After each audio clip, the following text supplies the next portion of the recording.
బాగానే ఉంది కానీ యాక్షన్ తీసుకుంటలేదు అంతే. అన్ని పర్ఫెక్ట్ ఇచ్చాము, A to Z ఇచ్చాము మేడం. అప్లికేషన్ ఫామ్ ఇచ్చాము, అన్ని కావాల్సిన డాక్యుమెంట్స్ అన్ని ఇచ్చాము. ఎలాంటి రెస్పాన్స్ అయితే లేదు ఇక్కడ నుంచి.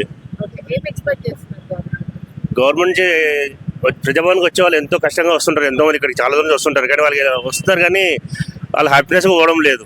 వాళ్ళకి మళ్ళీ రావడమే సరిపోతుంది కానీ ఎలాంటి మంచి ఇష్యూస్ జరుగుతలేదు. పాలన అయితే ప్రజలు అయితే బాగా నడుస్తుంది మేడం, బాగానే పర్లేదు, ఇట్స్ ఓకే. ఫ్రీ బస్ అనేది బాగుంది కానీ అది దానివల్ల కొంచెం నష్టం కూడా ఉంది. అది లేకపోతేనే బాగుంటుంది అనుకుంటాను అయితే గవర్నమెంట్కి. ఆడవాళ్ళకి ఇవ్వడం మంచిదే కాదంటలేదు, దానివల్ల చాలా ఇష్యూస్ చాలా జరుగుతున్నాయి, గొడవలు జరుగుతున్నాయి, ఎన్నో జరుగుతున్నాయి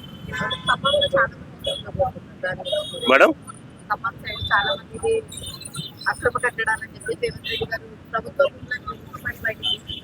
మేడం దాని గురించి నాకేం తెలియదు మేడం. సరే అవును మేడం, అవును డెఫినెట్ అనుకుంటున్నాను మేడం. చాలా మంది జరిగింది కూడా కదా, రేవంత్ గారు చేశారని అనుకుంటున్నాను మేడం నేను.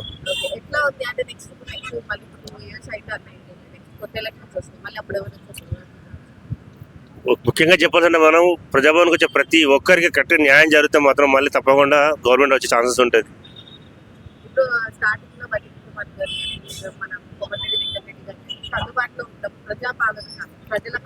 డెఫినెట్లీ అంటున్నారు కదా మేడం, నేనైతే ఇంతవరకు ప్రజాభవన్ ఎప్పుడు చూడలే వాళ్ళని, వాళ్ళ కింద స్థాయి వాళ్ళకి చూసాను కానీ వాళ్ళది ఎప్పుడు నేను చూడలేదు ఇక్కడ.